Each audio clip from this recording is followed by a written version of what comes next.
Previously on Almost Heroes. We just got down, just spoke with Joro. All of a sudden, people start attacking, or I guess these big bladed armed monsters with some visage that we couldn't see, but Rangrim could. Fight. The Cosmo goes down. Just gets saved by Rangrim. Rangrim and Cosmo go down. Glenn drunkenly saves the day with Poe. Throws a kamikaze crow. Drags their bum asses out the way. Gets them behind a wall. As Glenn goes up to spectate, gets shanked by Rangrim's daughter. She blows up the wall. Rangrim saves his murderous daughter. Glenn tries to kill her again. And then Cosmo saves the day.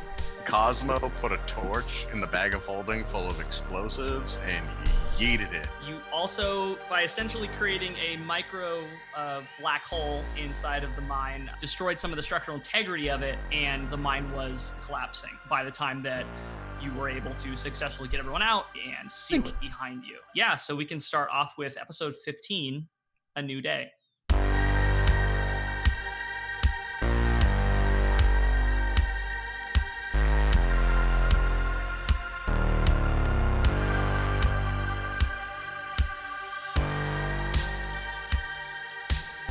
Glenn, what are you doing in the wee hours of the morning? My usual morning routine. Glenn kind of gets out of the hot tub and picks up his staff, his double-bladed scimitar, and kind of does a little homage, Chandrel, lights the green flame blade, and the prayer so much isn't really like the connection. It's kind of just like he quickly says, kind of, this is for you, and then he just goes into this like flourishing trance and just until he gets his workout in. Okay. That's kind of how he wakes up every morning. Got an 18 on the dexterity for doing flippy things. So he's just really trying to like center himself for the day. He just got his ass kicked for like 8 hours, so he's like kind of mad. He's angry dancing his morning away. So shortly into your kind of like daily routine, your morning routine where you're praying to Chandrel, like you hear that familiar booming voice kind of appear. And I assume, do you do your trance with your eyes closed? That's how I pictured it. Yeah, the sleeping trance, yes, but when he's doing like the flourishes as well, like to kind of like increase the difficulty, he would be doing that eyes closed. Okay. So just like last time, as you're kind of spinning your double-bladed scimitar around and doing this kind of like in this open room of the Legends Guild, like down underneath in the sanctum, you feel your blade stop in midair again, and you hear the voice, "Good morning, Glenn Yaris. Oh, you look terrible. What happened to you?" Oh man, we tied one on a little bit late last night. We were celebrating, had one crippling of a hangover, and all of a sudden these big old beasts came up from below. It was a thing. You should have been there. You might have been there. Were you there? I caught some. Did you try doing your comp assaults? Did that help? Man, I don't think they understood what I was saying, but definitely a good so strategy. It's kind of tactile depending on the situation thing. I see. It's very powerful. I did hear your prayer for you have a new adversary, a new mark. Oh yeah, you best believe. I found she's a keeper, but I mean the only thing I really want to keep is her head. We got something to go after, my friend. Well, if that's the case, then I guess we better make you stronger. And she pulls out her own double-bladed scimitar. And it's all spectral. Like this figure looks, she's semi-transparent, semi-opaque, but like this almost light blue. And you see the outline of her pull out a similar weapon to what you're wielding off of her back. And she swings it and kind of holds it against your double-bladed scimitar. And you spend the rest of your morning doing your prayer and your normal fighting movements, but you are practicing directly with Chandrel. Tight. He would absolutely be going for the kill on like every strike too. Like he is not pulling any punches. He's real upset. Roll an acrobatics or an attack, whichever. Hey, roll an attack roll. That's totally fine. Let's do that. Natural 19, 26.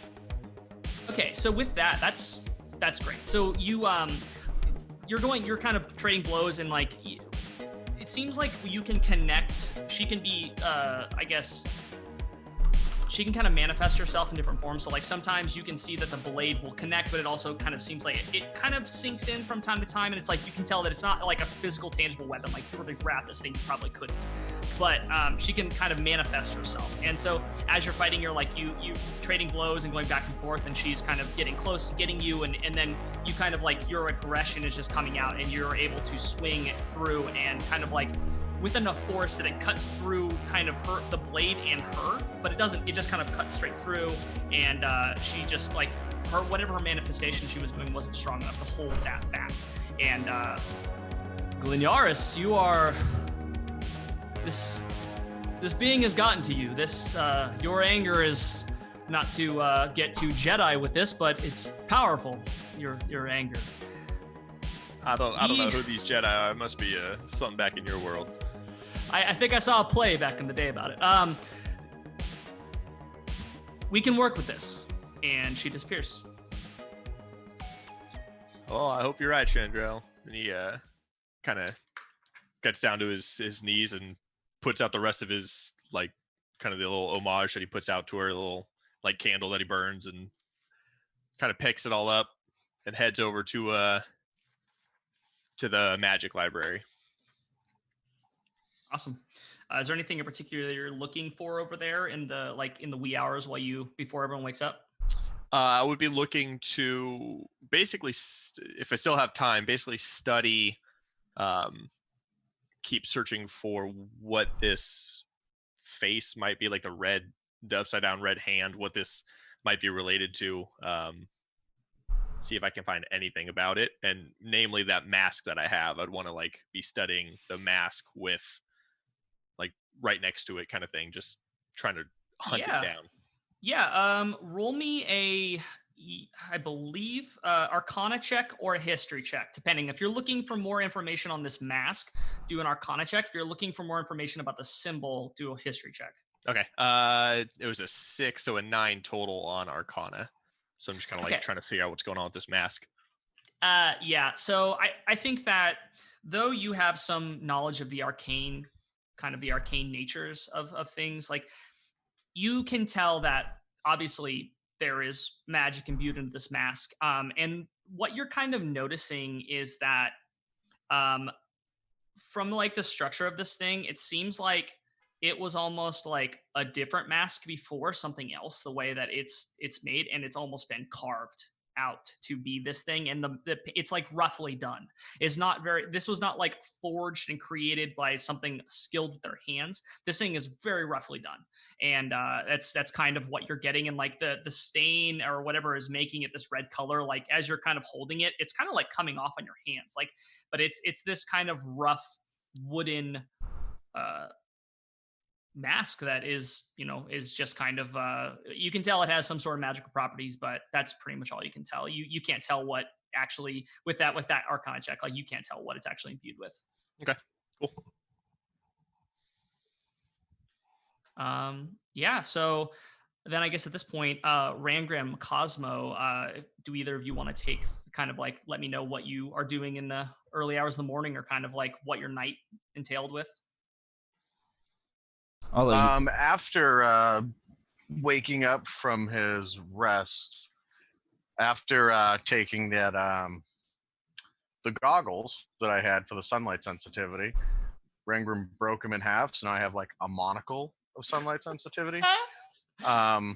He's gonna I'm taking the other half of it, and I'm using I believe it's either the Blessing of the Forge or either one. It's the one that lets me make something, with the feature that I can make something as long as I have the materials.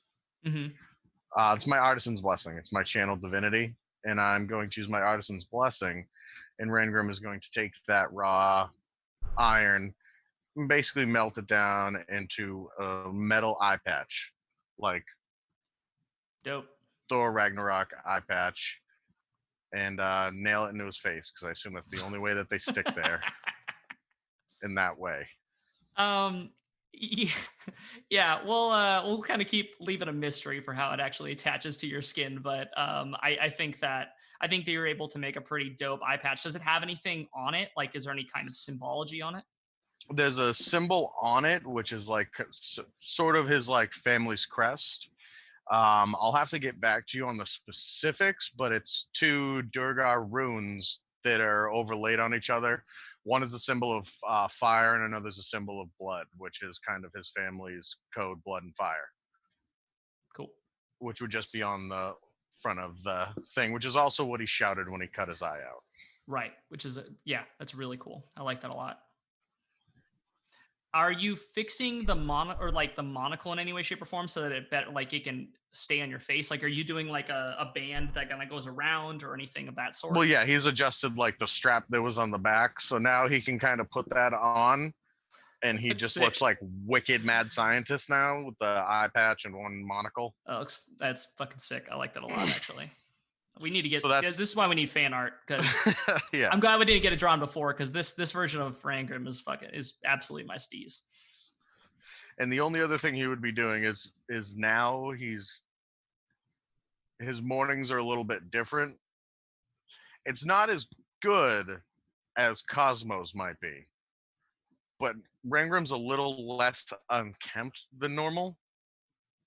He's got like a poor attempt at like combing and braiding his beard at this point, and it looks like he might have cleaned his clothes or washed his face. Okay. A poor attempt, but you notice it was an attempt. Okay, all right. So it's like Hagrid getting ready for a date. Right on the money. Right on the money. Like, you come out and you're like, everyone's like, is that fucking, what is that smell? What is that he put on? Yep. I think my only question for you is, I know that you used to do kind of like a ritual in the morning. Is that still something that you're doing? Like normally I would do that to put the that's my blessing of the forge that I can give +1 to something. Mm-hmm. So he normally observes some sort of like ritual in the morning to Mordrin, but it's more of to recognize his family. And today making that eye patch was sort of that same thing. It was the same vibe, and he's muttering his same, like, not so much prayers as they are just like family sayings or codes and words that he was taught by his grandfather as he's doing this, which he would normally do when giving the blessing to his shield or his weapon, but I haven't done that today. Okay. Okay. So as you're doing that, this is you something different is you have a different feeling this morning, and it's you essentially, like, whenever you're casting these spells, you get like this dull throb in your hand in that symbol, and it's kind of like it's faintly turning that like burning orange color again. It's not, and it's kind of like just like this dull throb, and that's kind of like building to a crescendo as you're casting, and then you kind of just get like this sharp pain in your head, and as you kind of close your eyes, you just see for a flash that orange and green eye that you saw in your dream, and it just like is there for a second, and then your headache goes away, and your hand still has that dull throbbing, and everything works. Your casting works, but that's kind of like you're haunted by that while you're doing your normal prayer and doing these spells. Sick, not ominous in the least bit. Yeah, Cosmo, how was your morning? Cosmo's morning is good. He would kind of, as he kind of wakes up, he would. It was the first time he's worn his father's armor since he passed, and he kind of has this hesitancy to put it back on. Mm-hmm. But realizes that it's something that he carries. He felt some form of power go out in his battle with Sigrid. When he called out to whatever, and he would actually kind of be found polishing his armor again, as he kind of in a ceremonial kind of way, just putting it on and just reprocessing how big of a day it was for him yesterday. He somehow became the head of the Boulder Fist Mining Company to, by the end of the day, have it collapse on him, and really seeing all of his friends' life at risk, and he just is processing through so much, and so it's kind of a slower kind of putting on of it, and just kind of like uncertain of what's before him, but just being willing to stand up for it. So I suppose Glenn, he would walk out and see Glenn, right? Yeah. Glenn, what do they find you doing when they come out? Like, because you've been up for a couple hours at this point. Yeah, I mean, I imagine he'd be finishing up like the studies and just kind of getting nowhere with it, sort of frustrated, and he's like, damn it, not again. I just can't fucking. It takes the mask and just throws it across the room, and it's like really out of place to see Glenn just showing emotion at all. And Glenn walks up to the guys like, "Hey boys, hell of a day yesterday, huh?" That's one way of fucking putting it. Aye, yeah, for sure. Brangram, it looks like you like got back in the hot tub. Are you like moist right now? Why you look a little damp? Are you I feel always okay? look like this. Okay. Well, must have been an illusion. You know, still working off that hangover from yesterday. And kind of approach, I guess, like the dining table and just like take a seat and just kind of like hang my head.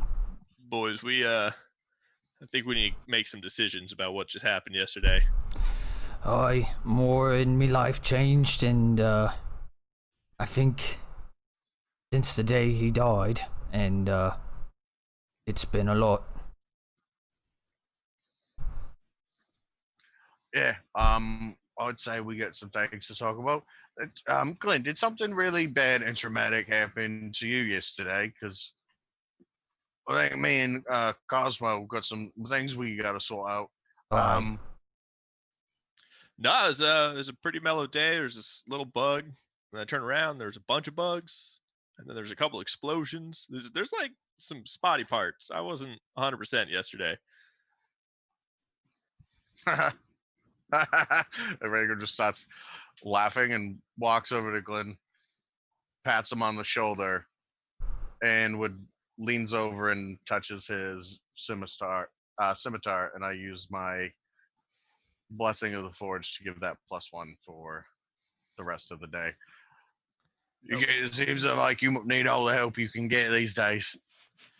Man, I couldn't agree more.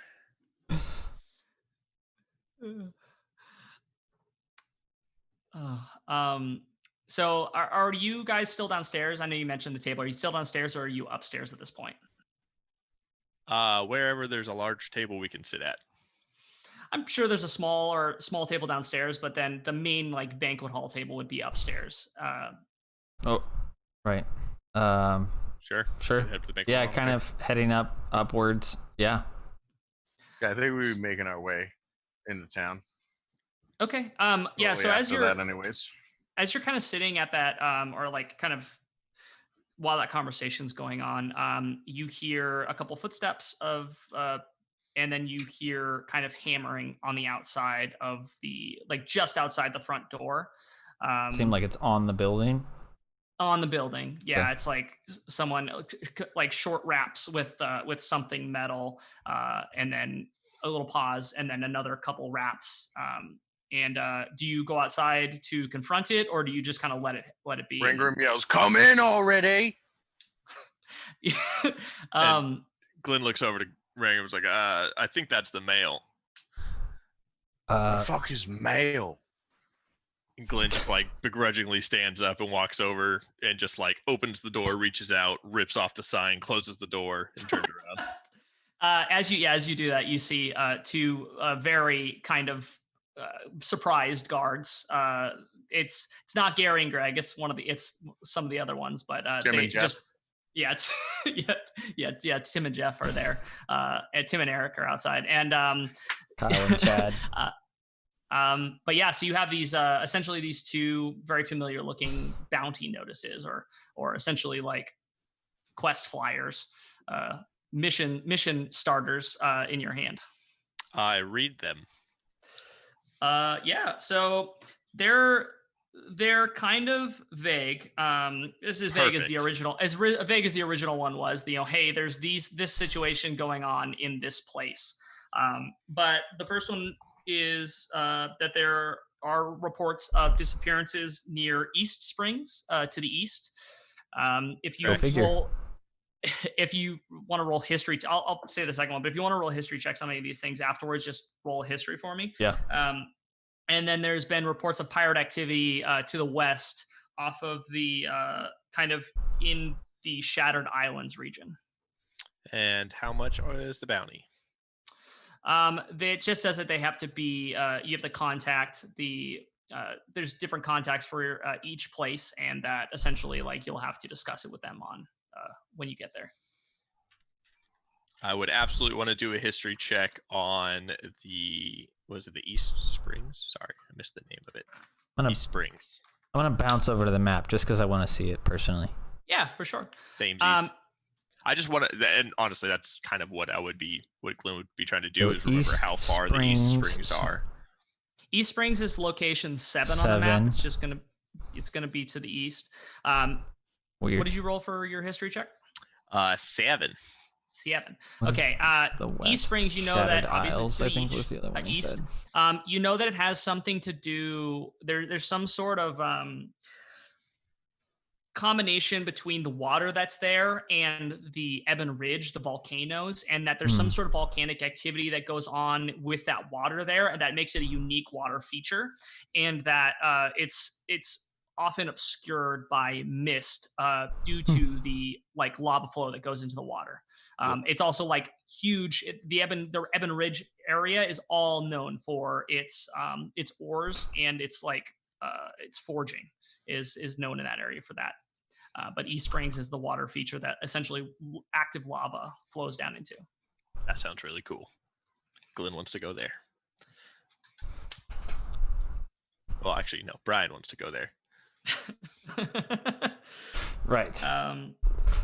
Yeah, and then the Shattered Isles, I'll just give you this. The Shattered Isles are off to the left, and there's a lot of trading and essentially shipping up and down the coast. There's a large hub there that essentially there's a couple different islands that all play home to essentially different trading companies that there seems to be some sort of pirate activity going on there.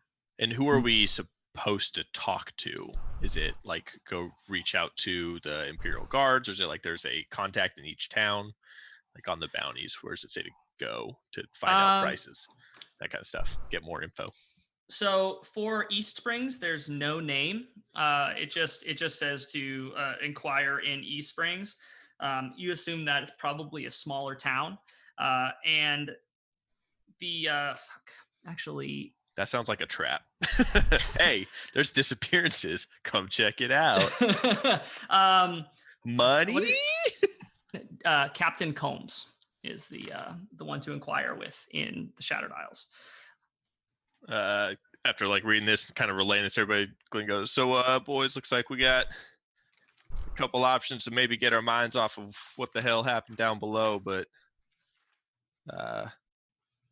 can either go to this mysteriously marked springs, where I've heard it's absolutely breathtaking. Might have passed through once or twice in another life, but don't really know who we're meeting there. And then the other side is pirates. I've met pirates once. I don't ever recommend it again. So I'm gonna lean towards the spooky disappearances, but we are a tiny itty bitty democracy. I'm happy to leave this conversation open. I personally don't care where we go, but I think I'd like to leave this particular town for a moment. Well, seeing as we've just now brought up an entire group of refugees up into Tin Town, we might want to make sure that they're well looked after before we go running off gallivanting across the core. I think that's a fantastic thing for you to take on. I lost my one friend down there, and I'm gonna go ahead and take care of some other business while you sort that one out. Right. Well, I'll be glad to handle that, I suppose. But what about this? We haven't seen Luther in quite some time. We should, But what about now? I think it's been about 3 days. I think at this point. Right. And what was it? There was that. I would kind of lower my voice. He would just. There was that thing that you was talking through to somebody. Right. Yeah, my chatty little pocket buddy. Yeah, he's been quiet lately, but I think that might be because Luther's up with him. Can't really talk to us if Luther's the tattered hand, now can he? Right. Well, I mean, I don't know. Right over in chasing gold, we might want to find out if the person we serve under is some lord. I reckon. I think Tatted Lord, Red Hand. I shit in Luther's bed. I'm gonna go see Madge, and I'll meet you on the Manic once you get this sorted. I knew I smelled something this morning. I don't know what to tell you there, Cosmo. We can get it looked at, but I'm not necessarily convinced that other people in this town might not be a part of it as well. Also, I don't know if this is even on the up and up. The person can't even tell me their name. Right. It could be a ploy of some kind to bait us into another trap, try and kill us off. That's what I would do. Don't get baited. Don't get baited. Yep. Well, I tell you what. I need to check in with the refugees in Chesk, ensure that they're well taken care of, and we can run across somewhere to some spring if you like. Sounds like a nice little outing. And Clune will walk back downstairs, just enough to collect the mask and then follow Rangram out. Rangram's already gone. Right after he said that, he left, and he did go directly to Madge, and then he is going to go directly to the Matic. Awesome. Is there anything you wanted to do with Madge in particular, or you just gonna go kind of hang out with the Matic? It was mostly just to go to Madge, thank her for her friendship, etc. Let her know that he's leaving town again for a while, and doesn't know if and when he'll be back. Okay. Sort of thing, and then basically just pack up any of his belongings that are necessary, which there's nothing of particular value, and then go to the Matic. Yeah, she's probably still sleeping at this point in time. So like you're able to kind of go in, you hear the loud snores of her Madge's snores, and you're able to write her a note and leave it in a pretty prominent place by the forge, and then collect up your belongings and head over to the Matic. Yep. Is Tom serving right now, or is that like too early? I don't know what the... Oh, Tom's always serving. Tom lives there. So, are you looking to get anything in particular? Nope, he's just sitting down at their usual table, the sketchy one off in the corner, and just having a mead and just kind of sitting there smoking boot cigarettes, waiting for them to figure out their thing. Yeah, Tom absolutely kind of see it's pretty empty. I mean, it's either the people there from the night before still, and so there's people passed out on the tables and whatnot, but it's relatively empty. So you have the tables yourself, you're able to grab it easily, and Tom brings you over an ale, and it just kind of pats you on the back, doesn't really say anything, and just leaves you to yourself. You can tell that you're not really looking for a conversation this morning. He appreciates subtle nod and just throws a coin on the table as he's walking past. 1 gold piece for Tom. Tom just kind of waves his hand and like waves it away and kind of pushes it back towards you, and then walks back over by the bar.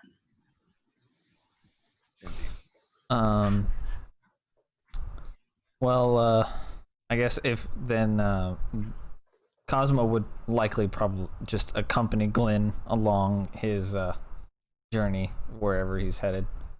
Where are you going, Glenn? Glenn needs to go see his boy Pops. Nice. Needs to stop in. Yeah, awesome. I don't know if you want to RP this one or just want me to tell you why I'm there. I do. Yeah. So I mean, Figured you wanted to do that voice. Yeah, please do tell me. Yeah, what are you looking for? Kind of like, I guess as you're. I mean, would this be something you would be telling Cosmo or like communicate to him as you're walking over there? So maybe sure. So as we're walking over, just kind of look over to Cosmo and say, "Sorry, I'm a little testy today. It's not often something gets under my skin, but Rangrim's daughter, she's bested me twice, and I don't do kindly to losing challenges once, let alone 2 times. I don't have this this clean conscience about what's going on, so we need to kind of prep ourselves for these next steps. I need to make a quick stop over at Pop's place. All right. Mind tagging along with me? I'll tag along. I reckon it's hard to lose and feel bested. We'll find her. Oh, you bet. You bet your sweet little dwarf ass we will. We're gonna find her. And we're gonna go ahead and take care of that situation. Whether or not Rangrim's a part of it, it'll be handled sooner rather than later. But while we're in the shop, I saw last time you might have broke a couple figurines. Can we just hands to ourselves or hands by our side while we're in the store? Hops is a really small, delicate person. He makes very delicate things. And just start knocking on the door.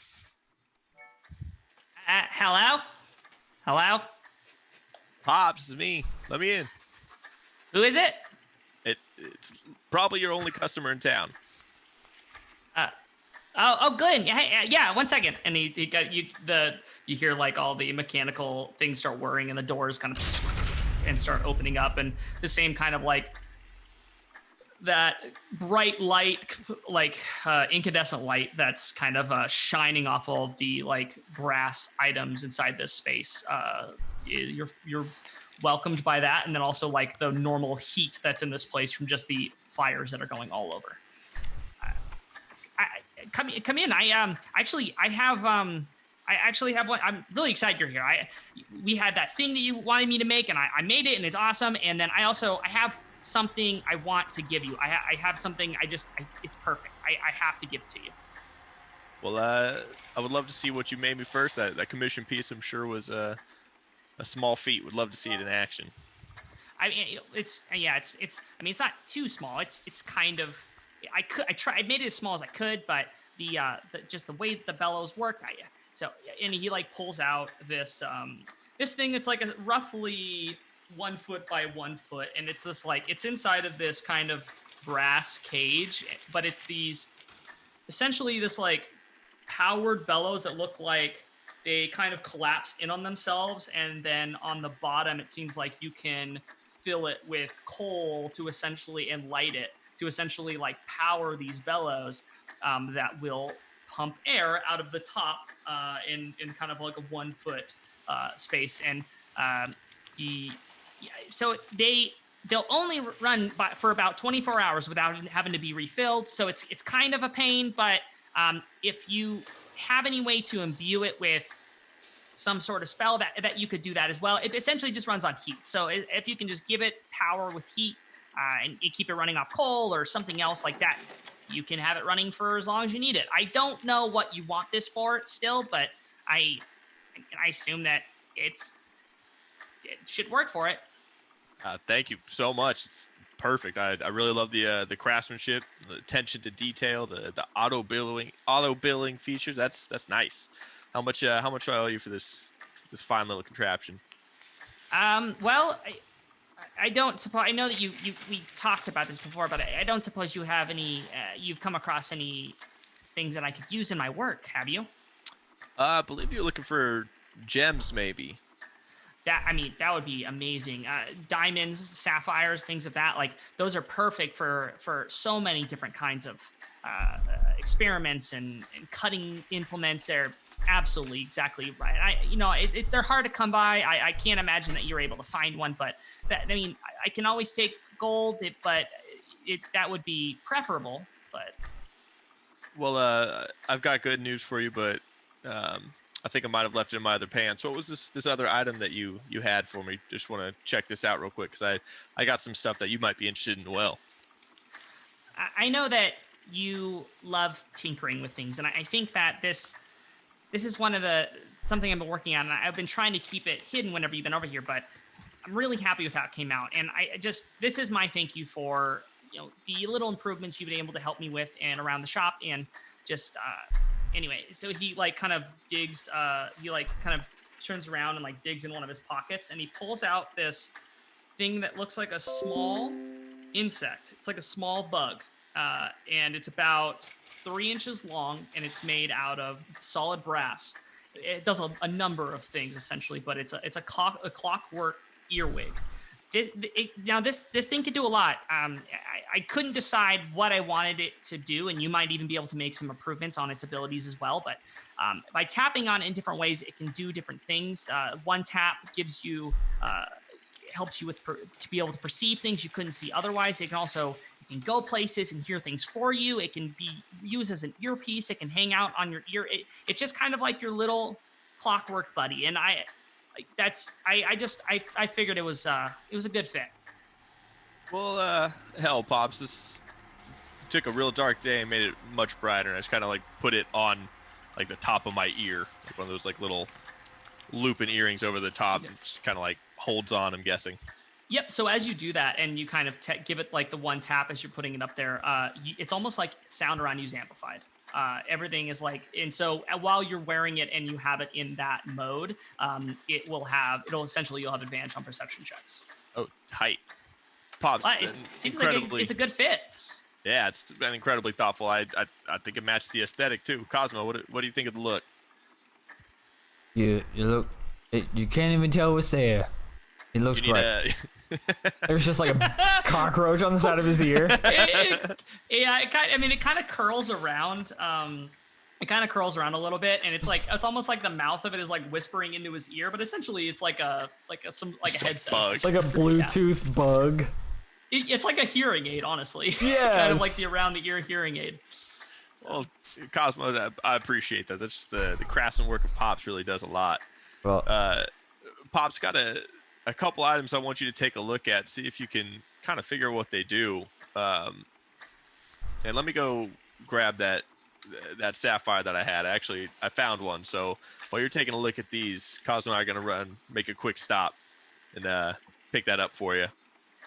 And I leave him with the mask, the ring that I got from the fire where what's-his-face's body was burned. Which we haven't talked about yet.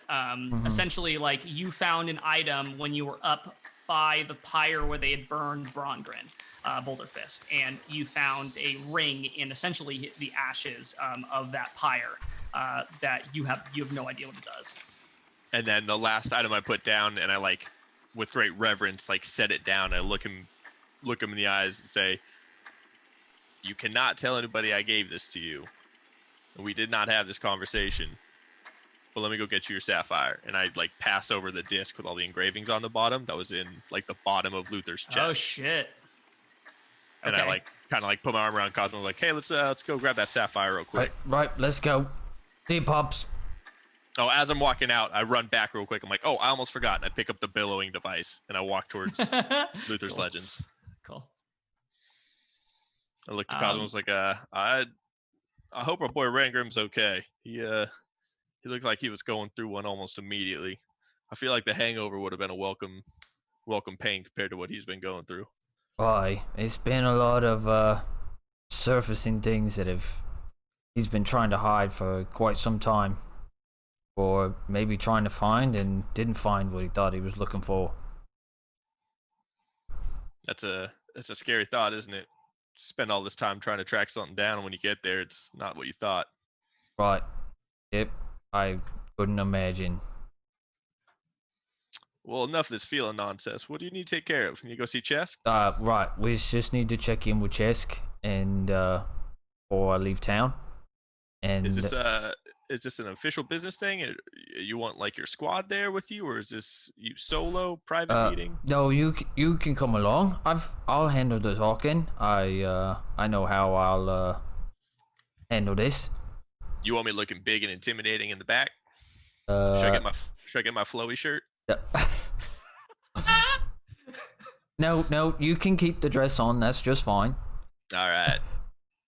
Tuck my arms in, look menacing, in all white and gold. Oh god. I think and I'm like trying to like puff up and look as scary as possible. Like, think we need to get Rangrim for this one, or are we gonna just wait until he's nice and drunk before we try talking to him again? Well, let's just give him some time, and we'll catch up with him once we're done. Sounds good.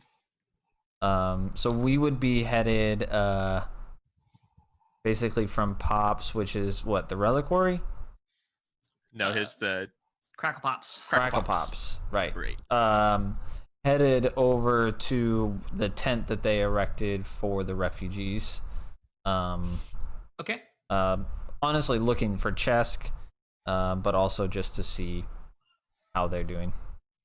Yeah, so as you head over there, you can see that there are kind of a smattering of Imperial soldiers and Boulder Fist militia guards that are just kind of standing around the area that these tents have been erected in, and then also like some of the buildings that like are housing temporarily these refugees. But one thing that is conspicuous is that you don't see any refugees. They are not like out. They seem to be all, if they are there, they're all inside their shelters at this time. Right. And it probably doesn't surprise you due to the fact that they have extremely sensitive vision to daylight. Yeah. And most of them have never been to the surface. Yeah. Okay. You don't see Chesk though, but if you actually want to roll me a perception check real quick, Sure. We can get that figured out. Put that earpiece to the test. I was gonna say, wow, I rolled a 10 and an 11. But I have like +8 just percent, +6 perception, so 17 is mine. Okay. Mine's a 14. Okay. So Cosmo, you when you go over there, you obviously don't see Chesk, and Glenn, you catch it first.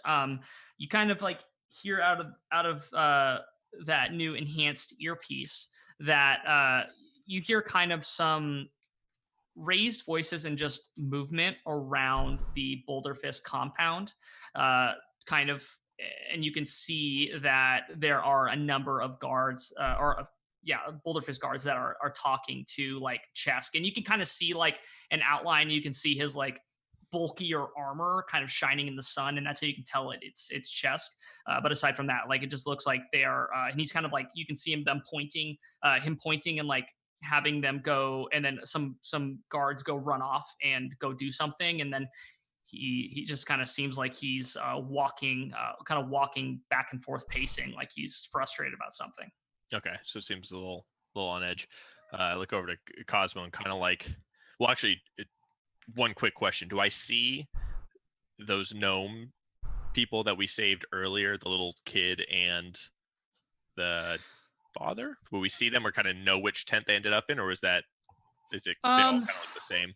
Cosmo stayed until everyone was situated, so I'll say that Cosmo would know which. I remember that was like particular a thing. You stayed until the very end, so I'll say that you do know that there is like this one smaller tent off to the side that you saw, which his name is the father's name was Zagu, and then the son or the young, and these are gray gnomes, deep gnomes, and well, I guess I don't know if they're gray. I think anyway, they're deep gnomes, but Zagu, and then the child's name was Peter.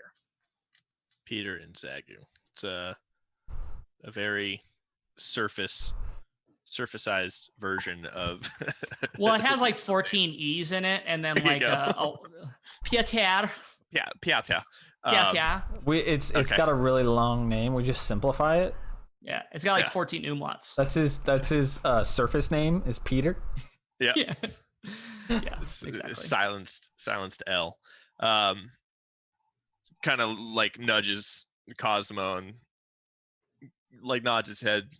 I don't know if you can tell, but he looks a little worse for wear, like we might today. Might want to approach this one slowly. Right. And I just kind of like wait for him to take the lead. And I just Cosmo would just say, "Well, let's go up to see him first, and we'll come back for the refugees. They look like they're in their tents, anyways. The sun is not good for them. Let's go check in with Chest first." Lead the way, my friend. Right. So we would just kind of walk up to the top of the compound. Yep, just kind of conspicuously, just kind of walking up there, and Cheska is just kind of like, there's no other guards around him right now. He's just kind of walking back and forth, kind of just on this raised the first level up. Essentially, he's just kind of walking around. Right. And as you approach him, he's well, I guess I guess this is meant to be. What is there anything you want to talk about before I give you the terrible news? Nope. Well, let's get the bad news started first.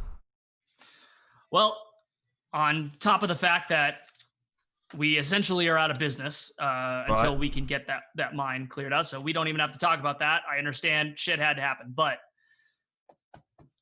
Sigurd's body was taken in the night. Well, I thought you had that body secured. I thought we did too, but as you know, we had a lot of other things to worry about last night. Right. And in the confusion, somehow someone, her body's gone. As you can tell, we're not having a funeral this morning, as we would have otherwise. Well, were there any guards killed? Anybody see anything? Nope. No one. There was no guards posted around her body, though. That was not something that we thought was going to be. Well, she was in a locked room in her quarters, and that we thought that'd be plenty. We didn't worry about someone coming and taking a dead dwarf. Right. That's reasonable. Any sign of anybody left behind or locks broken? Anything? I honestly just found out about it. Okay. And I've been absolutely furious that this happened. So I agree. It's just one thing on top of another. And if you want to go look, feel free. But right now, I honestly just need to blow off some steam somewhere. Maybe I'll go grab a drink or something. This is the worst. Well, the worst night, worst morning. Terrible. It's been a tough couple of days, I reckon. I agree. If that's the bad news, then hopefully my news is not really that bad. But to talking about the mine real quick, I reckon we should probably leave it closed for a little bit until we can sort out a couple of things. We don't want anything coming up out of that hole too soon until we have the proper defenses prepared in place. However, I have to leave town. We have a clue that we want to follow to see about ending these things coming up out of the Underdark, and I'll be headed out east for a couple of days, and following something, and hopefully have some good idea to how to help make this thing stop. If that's okay. Hey, you're the boss. I honestly, normally I would probably say that's a terrible idea, but there's not going to be much to do around here in the meantime. As long as you take care of all that you brought up here, we can keep that closed, and that's fine. Right. When you come back, we're going to have a conversation, because I have no point. This this whole thing's going to fall apart without any income coming in pretty quickly. So Right. we're going to have to figure out whether we can resecure the mines and get them reopened or start digging new ones. But for the time being, we'll leave them shut until you come back, and we'll take it from to keep the peace, if you will. I reckon maybe we send out some scouts and maybe find some opportunities for a new mine in the surrounding areas, just so that there's not a feeling of we're not doing anything. And we'll see if we can find anything something easy to continue to keep things going and running here in Tin Town. I reckon there's lots of people that need jobs and work, and we need to do things. So let's see if we can find something else in the meantime. But I don't want you guys opening this thing up while I'm not here and something was to go wrong. Hey, I get it, but this town's going to dry up without this mine. Right. So the question's going to be whether or not it's worth opening it or digging a new one or everyone moving, because that's going to be what's going to happen. Not right now, not today, not tomorrow, but right. That's a choice that we face in the future, and we can leave it in the future. It doesn't have to be today. Like I said, I got plenty of other bullshit to deal with. So right, yeah. I could quickly interject. Sorry there, Cosmo, but how skilled do you think some of these workers might have been? How industrious? Because what I'm hearing is, we have an older technology that we quite literally closed up. Maybe it's time to pivot Tin Town into a new adventure, a new opportunity. Do you think you might be able to help train some skilled folk into making some kind of like assembly line, maybe mass produce kind of like carts of a specific variety? I know exactly where you're going with this. Oh God, that's so funny. We have liveries. There's what the fuck is that place called? Over and Under, they've been making carts in this town for years now. Do you have a buyer for these carts? You have a Well, now you've kind of stumbled on the genius that is what we're calling franchising. What we do is we get these people to buy into our business model, but we provide them with, a product, a brand, an idea, and we let them do the work. What we need, though, is we need to start creating these carts. Have you met Das? He just is looking at you blankly, and then just kind of puts his hand over his face and just pulls it down. Look, you have bigger things to worry about. I get it. We'll approach this one later. Cosmo, I think you might have been right on letting you do the talking. I'm going to just take a step back. He just takes a step back. Yeah, that's an idea. If you don't mind, I'm going to go probably drink just every single terrible thing that happened away for probably the day. If you don't mind, boss, I'm going to take a sick day.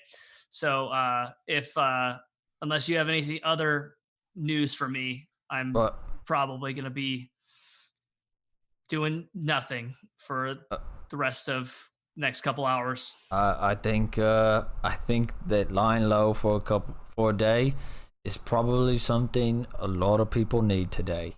It was quite a day yesterday, and I agree. However, for me, life must go on. But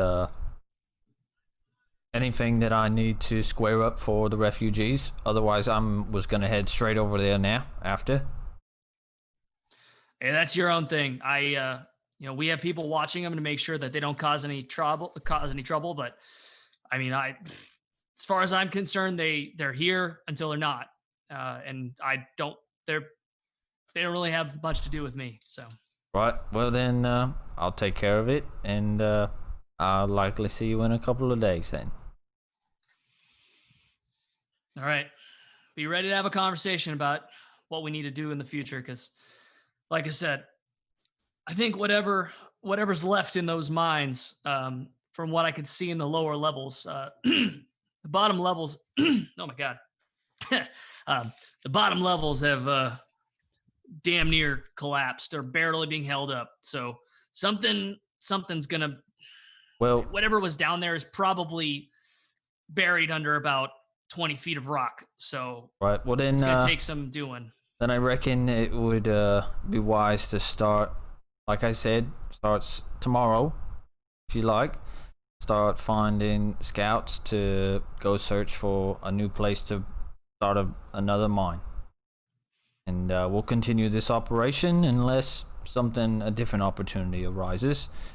And but we'll make this. We'll keep it going and do what's right. We have time. All right. Yeah, we can send out some scouts. Take a look around, see if we can find anything new. Sounds good. Right on. And he just kind of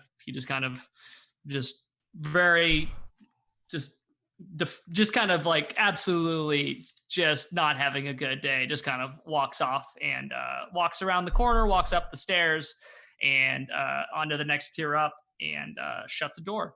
As he walks away, Glenn yells out, "First blackouts on the Stoneheart Boulder Company."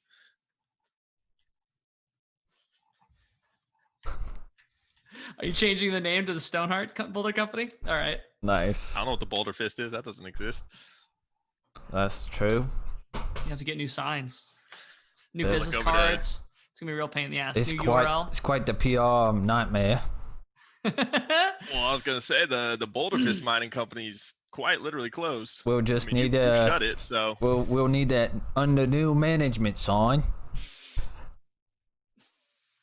I looked at him and said, "I think we need to go figure out what the hell happened to Sigurd's body, but I do not know a damn thing about, maybe any anatomy that's left. I think we need to go check, see if Rangrim's okay and see if we can't get his deductive eyes if he's not too far gone." Well, yep, likely. The medic is on the way over, but we need to stop in on the refugees and make sure they'll be good for a couple of days. Sounds good. Now, though, we know Chesk isn't going to immediately kill you like I thought he might have. I'm going to go ahead and stop over at Luther's real quick and pick up that sapphire that I owe Pops. I'll meet you back over there after this. Right. Sounds good. Okay. Yeah. So you know which tent has. If you're wanting to talk to Zagu, okay. You know which tent he's in. Okay. So yeah, you're able to make your way over there. Just because that seems to be the second or the only other person that Cosmos created any kind of synergy with, that he would be headed towards Zagu. So he kind of he would kind of reach. I mean, does he reach the tent? Like, do the guards say anything? No, they're just stationed around. They're just kind of keeping an eye on things. They don't seem to be. They're not like swords raised when you come up or they're not even guarding you at this point. They're literally just standing guard to make sure that these new people that just show up in town aren't causing problems. Right. And it's kind of a collaborative method or collaborative thing between the Boulder Fists and the Empire, the Imperial Guards.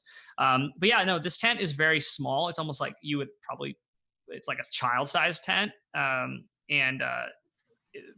Kind of this ramshackle thing that they were able to put together. But you're able to get there. And how are you approaching? I would just kind of approach it, and he would kind of like reach the doorway and realize like can't knock, and it's just hello, is Zagu? Is you in here?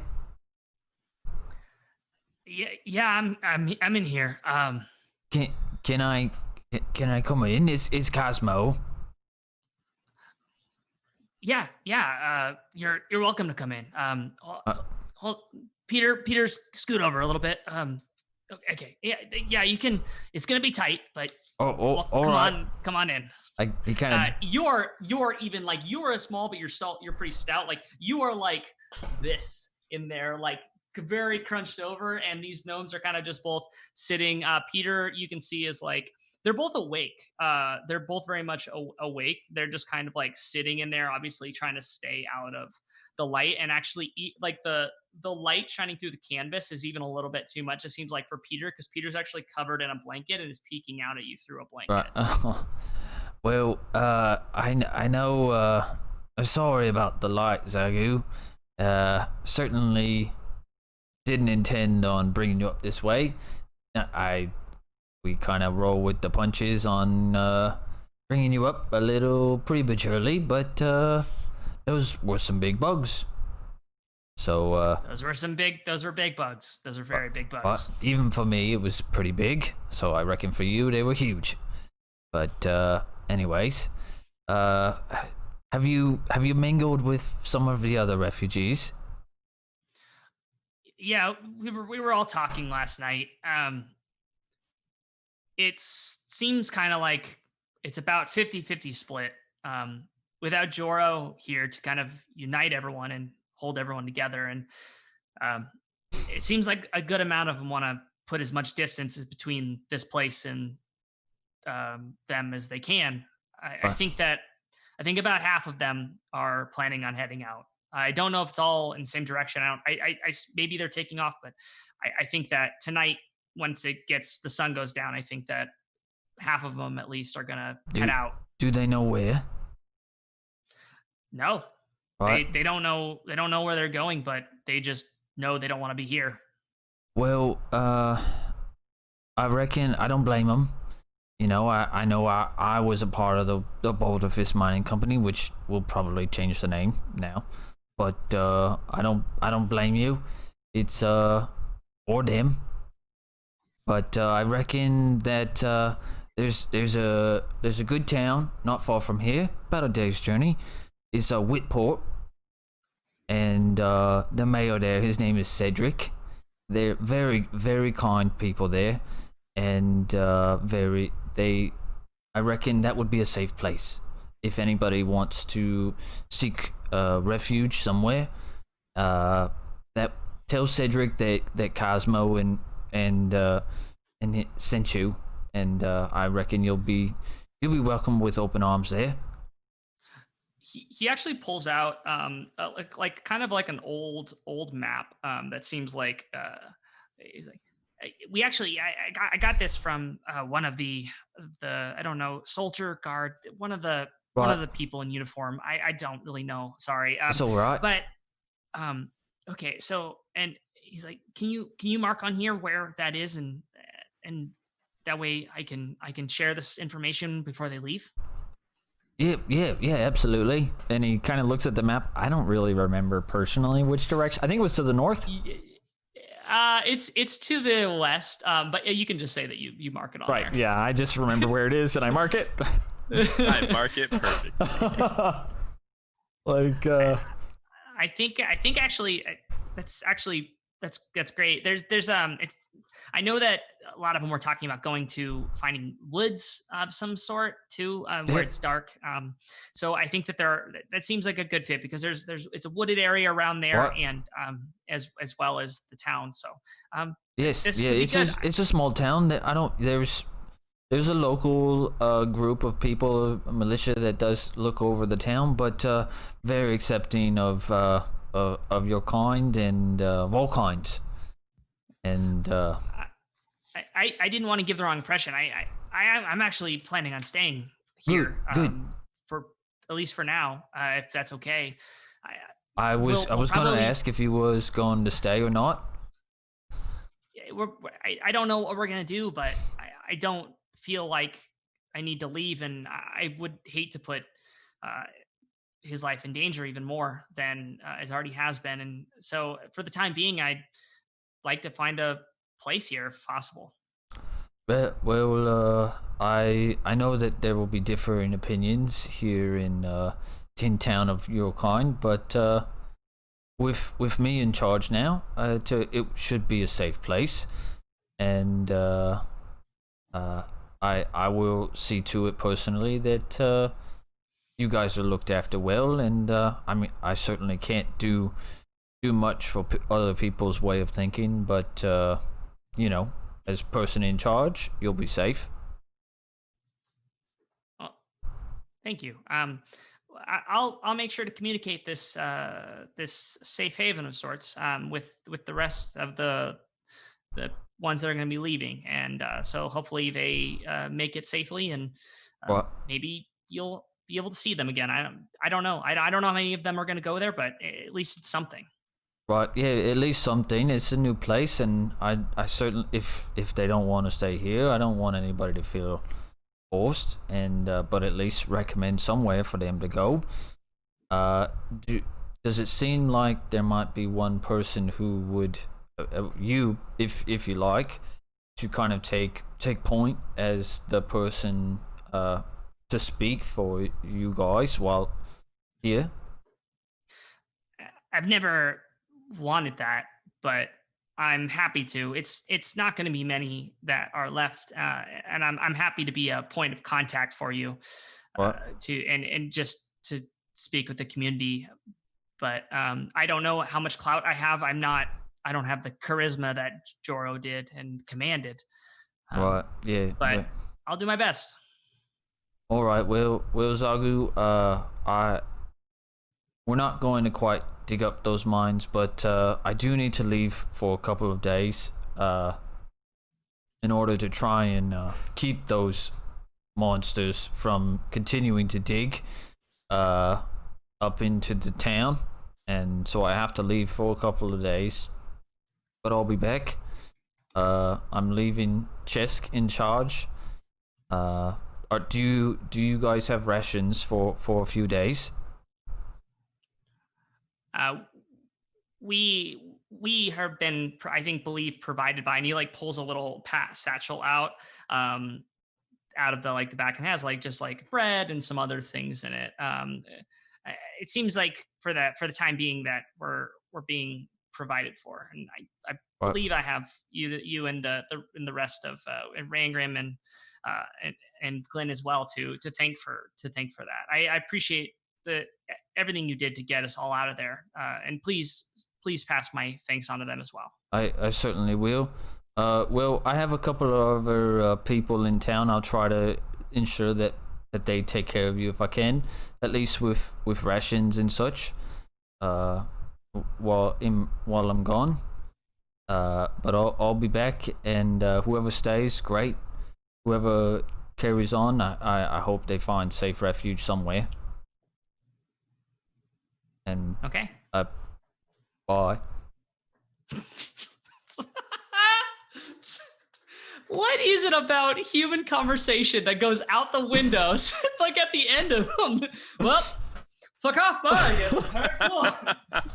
I don't know. I reached this point of a conversation where I'm just like, well, that's the end of my RP.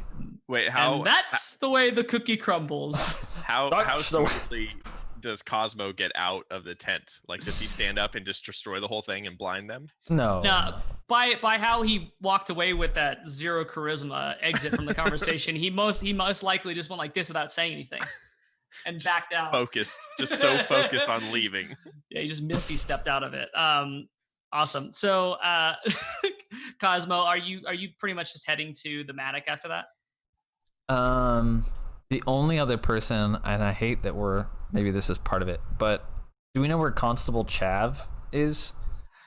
You haven't seen him today. I think that maybe you'll run into him. Who knows? Okay. Unless you want to go specifically looking for him over at the barracks or anything. Then I guess I'll go to the Matic. Awesome. Glenn, so you're heading over to deliver. You're essentially just dropping off that sapphire with Pops.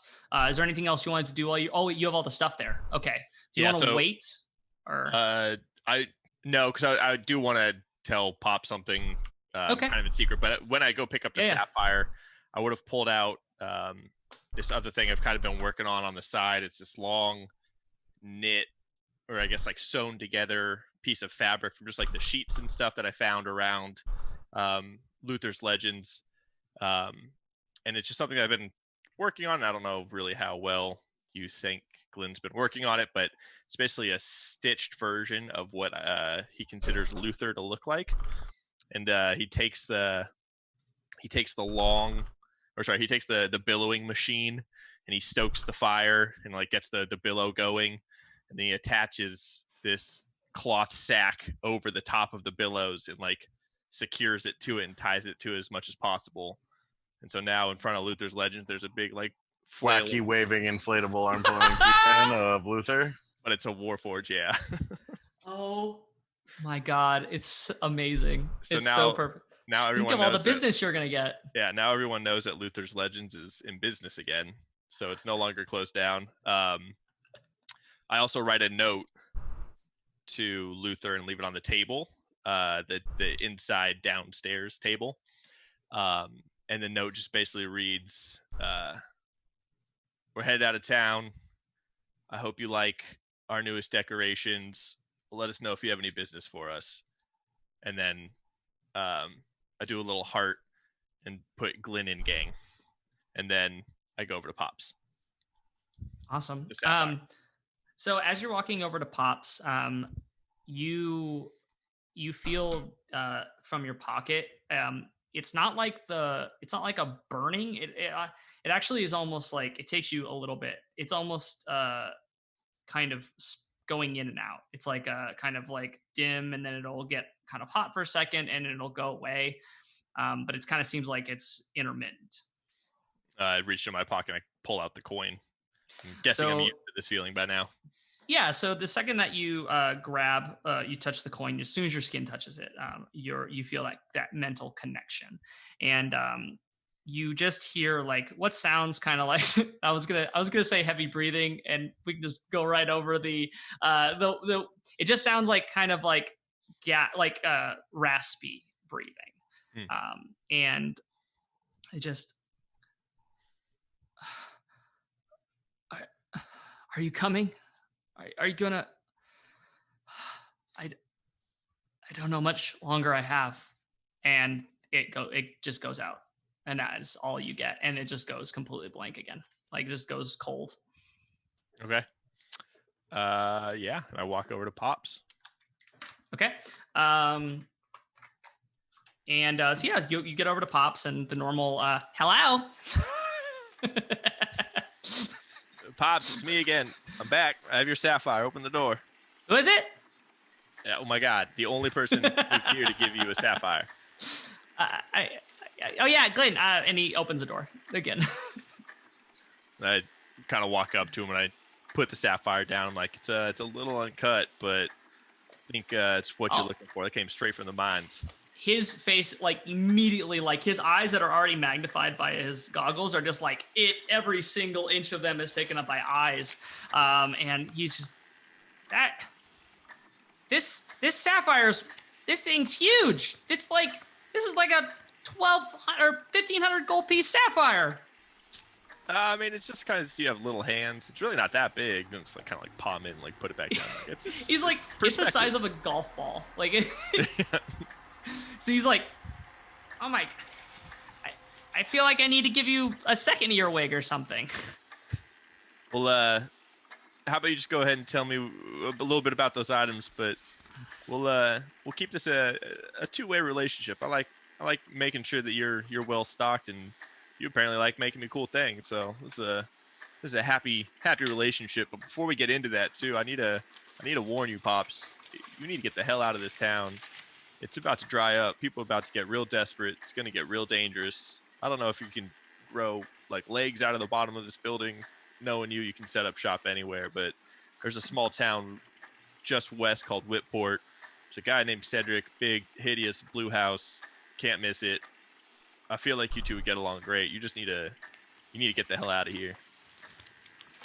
Grow legs out of the bottom of this place. That's that would be okay, yeah. Do an inside check for sure.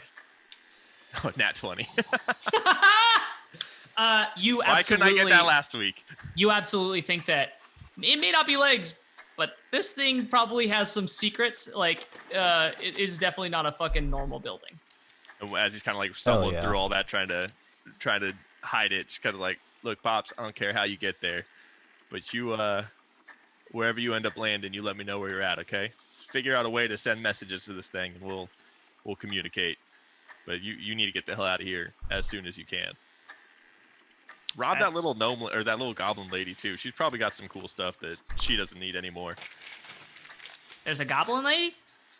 I'm not sure. She's got long, weird fingers. It's a whole thing. Like a bunch of floating these items. Where were we? Well, yeah. What do you want to hear first? He's like moving at like an even fast speed. He's so excited at this point. Like the like kind of trailing like I guess just after marks or after visions of his own like body are like all over the place. It's probably pretty kind of not alarming, but just kind of sickening. Like like it kind of like giving you motion sickness almost with how fast he's moving right now. That is kind of like curbing that. Like let's start with the ring, shall we? Yeah, the ring. The ring's really cool. It's I don't know if you can really use it, but let me look up the ring real quick. Google. No, I have it saved here. Okay. Yeah, so this is called a ring of rituals. Whoever is wearing this ring can will it to. So as you can see by the look of it, and he's like holding it up, and he's.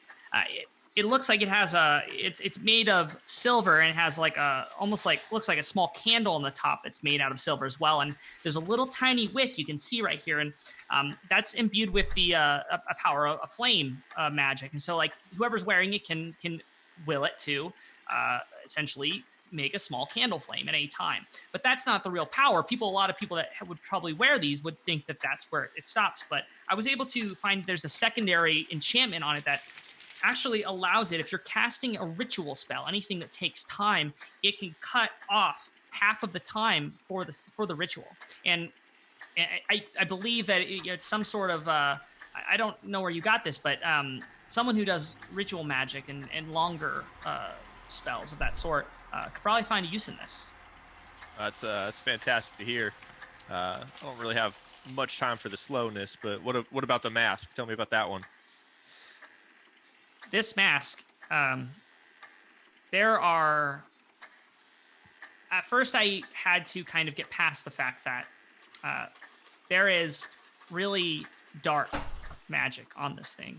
Aberration magic is all over this thing. Whatever has been around it has. But this was something else before. This came from the surface, and it's essentially a mask of many faces that has been essentially roughly carved and shaped into this form. It wasn't always like this. It probably looked like just a blank white-faced mask or something of the sort beforehand. He's kind of like takes his finger and he scrapes it off. And this red covering on this is actually some sort of a residue from like a fungal nature. It's some sort of underdark colorant that is on this, but you can see that underneath is the original wood, and the wood that this is made of does not from the Underdark. So this came from the surface and made its way down below the surface at some point. But nonetheless, it still holds its magical capabilities, and this thing is imbued with the charges of essentially disguise self. And so 3 times per day you could use this to disguise self. But if you're not used to wearing it, if you're a first-time user or you haven't worn it very many times, you just hand this off to someone, they're not going to be able to use it properly. And it takes attuning to it to use it and actually turn into what you want. If you don't attune to it and you just use it randomly, you're going to get just that. And whatever you turn into is going to be completely random. Of course, you're going to look like a person still, or a being of some sort, a humanoid. But I bet that you wouldn't be able to control whether you were the sex or the race that you turned into. It would be completely random. Interesting. It sounds it's got some opportunities. I got some ideas around that one already. And what about this last little puck? This thing's got most of my attention. I want to know what you found out about it. I've never seen anything like this. I can tell you that this rune on top it's draconic in nature. And I assume that this is a key of some sort, though I've never seen anything like it. The material itself is solid platinum. This is worth probably more than you could almost buy this town with this amount of platinum that this thing is made out of. But this symbol on top just says one thing. And it says release. And that's all it says. Well, there's no magic on it at all. That's somehow more alarming than if there was something cast into it. There's quite a bit of effort to keep this hidden. Let's go ahead and just keep this piece between us. I'm hoping that Sapphire is going to buy extra of your time in the future, and even more importantly, your silence this time. But you know me, I don't get out much, so. I really appreciate everything you've done for me, Pops. I'm actually going to be heading out of town. Might be making a stop through either here or Whitport, but I hope to hear you've made it somewhere safely. And please, via earwig, if you will, let me know where you find yourself. And Glenn walks out and heads to the Matic. Okay. Yeah, so you're just kind of walking out of there, and the door is shutting behind you, as you can just kind of see Pops waving, and the kind of after images of his hand are just kind of making like a arc in the air as the door kind of like shuts behind you, and you make your way to the Matic. Does it start moving? It does not. Okay. I think that your warning has been heard, but he's also very capable and cautious, and it will probably keep an eye on things, and also has that cool television thing where you can kind of peek out the top as well. So he's going to wait and see if anything shit starts breaking bad before he's, at least, he didn't immediately get up and leave, as far as you can tell. But yeah, so you head over to the Matic. So kind of Rangrim, you're still there by yourself when you hear someone kind of clomping on, they're just kind of like walking with like soft footfalls onto the wooden floor behind you, kind of out of the dirt and onto, actually, would you have your back?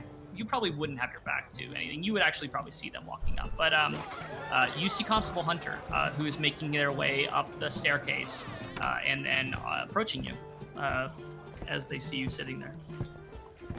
Hi, Constable. Oh, drinking alone today, I see. It seems like it's actually kind of what I was headed up here to do as well. So I guess we can drink alone together, if that's all right with you. Rangrim's like perplexed by the drink alone together for a second. And, yeah, whatever blows your hair back. And he just pulls a stool over, or chair, whatever's the closest open seat to him. Yeah, he sits. He takes the seat and kind of like nods and his head a little bit at you in gratitude, and then pulls a out of his the inside of his kind of cloak. He pulls a silver flask out and just takes a pull from that. So where are your friends at this morning? They still sleeping? It was quite an evening. Yeah, you could say that. One of them went to see something about, he's like a head of a mining company now. It's a whole thing. And I never know what the elf's doing.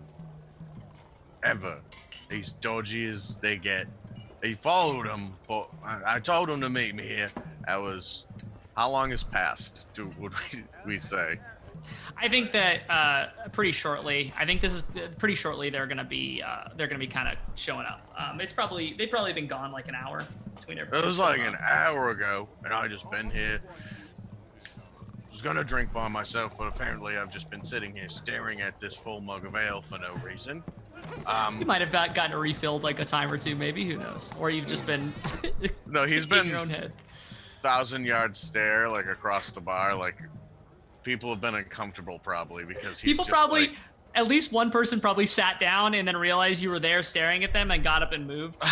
Yeah, he's just a lot going on in his head, so he's forgetting what was happening until he that saw awkward line of sight. Yeah. Well, I don't know. I should be here soon. I hope. How are you? How are you feeling after all that almost dying and everything? Yeah, it's been pretty. If you guys live at this pace all the time, I can't imagine living in this town is like. It's been the most intense 2 days of my entire life. I don't know, to be honest. I want to still get to the bottom of this, but I almost get the feeling that for the time being, it's either over or we're kind of in the eye of the storm, and I don't know how long that's going to last. I do have other things that I've been tasked with doing, so I'm kind of stuck between whether I'm going to be heading out to go take care of those other things or whether I'm going to hang around here and see if things flare back up. But maybe a little bit of both. Well, with us three leaving, I think we're leaving. I never know with those two what they're doing. I'm trying to leave this town at least for a good while. Not very good memories here anymore over the last several days, and if you were to leave, hopefully I'd run into you again. Ringrim would lift his glass to him and take his actual first sip of his now stale beer, lukewarm beer. He cheers you, and he just kind of like he cheers you, and then he's kind of like takes a swig, and then he puts his hand out to you, and like last time he shook your hand, he shook the not branded hand, and he holds his hand out to your branded hand and goes, you know, we all have marks on us, but you know, it's what we do to help those around us that really matter. It's not the past, it's how we try to make the future. And you're doing good work, and I respect you. Rangrim takes his hand very firmly, looking him in the eye, and says, I'll try to remember that. Yeah, and as you shake the hand, you feel the mark just kind of like do that dull throb again, and Constable kind of like almost like got like a little bit of a shock or something like almost just like a static shock of some sort, and just like, and doesn't really remark on it, but just kind of puts his hand back on into his flask and takes another swig, and just kind of like he's just kind of sitting there now, and he's just kind of thinking. He's just kind of looking up, and anything you want to tell me? I mean, I think that a lot of what needed to be said, we got to kind of spill the beans, so to say, the other day. Unless there's anything new on the case, so to say, I think we can sit here and I can leave you to drink in peace, and we can just kind of enjoy the silence, and unless you have anything for me. Just wanted to make sure there wasn't anything else you knew about that I might not have previous knowledge of. Nothing new has come to light, and the day or so, not even a day, I don't even know how long it's been. It could have been 2 hours or a month, to be honest, but we're doing more research all the time. We know that it originates in the Underdark, and unfortunately information about that is hard to come by. So we took your lead about it having to do with mind flayers, and that is something that we are following up on, and I should have some more information hopefully within a couple days, but that's that was extremely helpful, and I'm sure that will turn something up. There's little is known about them, aside from the fact that mind flayers and aberration energy are commonly known to go hand in hand. Not to, no pun intended. But so I think that you stumbled onto something there. But as we discussed, whatever's doing this, whatever's communicating or reaching out through that symbol is on a level of power that I've never encountered, and there's something to be feared. So we have to proceed with caution. Well, that's reassuring, and he would finish his ale and kind of looking at his flask. What you got in there?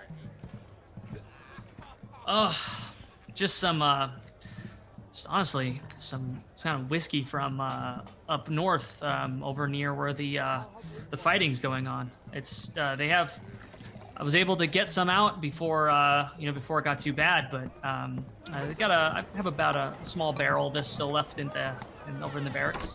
You want to try some? Sure. You take a pretty healthy swig. Yes, borderline rude, but he's certainly not chugging it. So it immediately hits the back of your throat, and like your constitution is powerful. You can definitely take, like, do a constitution saving throw. Actually, we can roll some dice today. Yeah, let's go. Oh, I'm gonna be good. I'm good.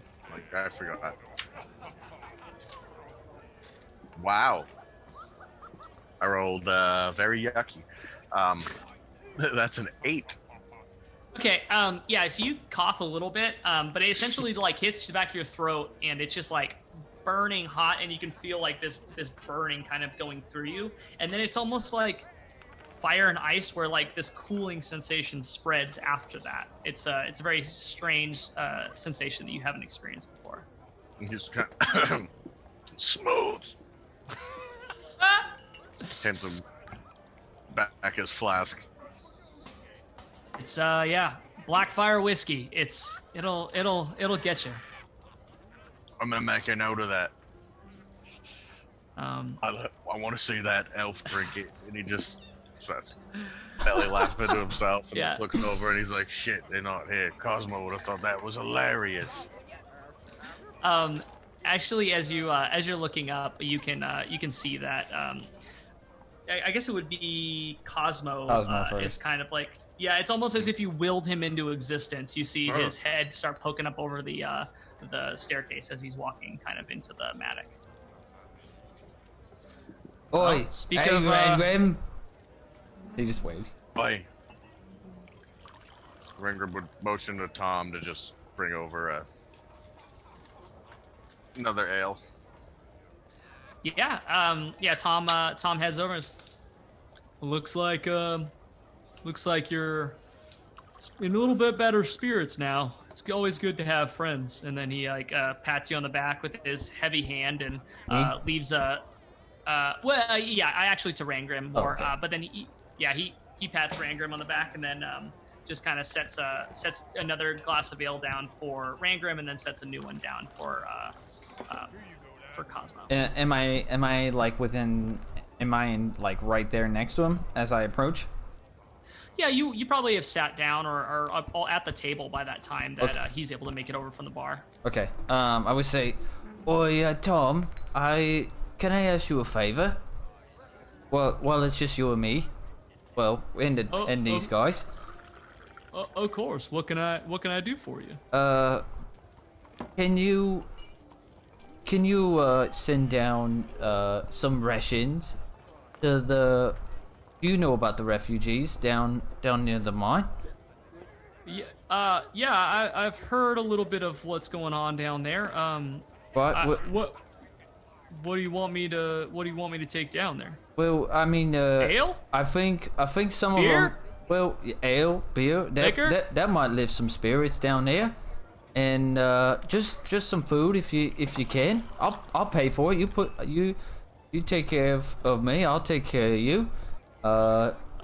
Well, it sounds to me like I can just charge it to the company if that's. I could just put it on the company's tab if you're looking to provide food. How many days are you looking to provide for? Well, don't put it on the company tab just yet. I need to make sure that things are well, but you can put it on my tab. I'll pay for it.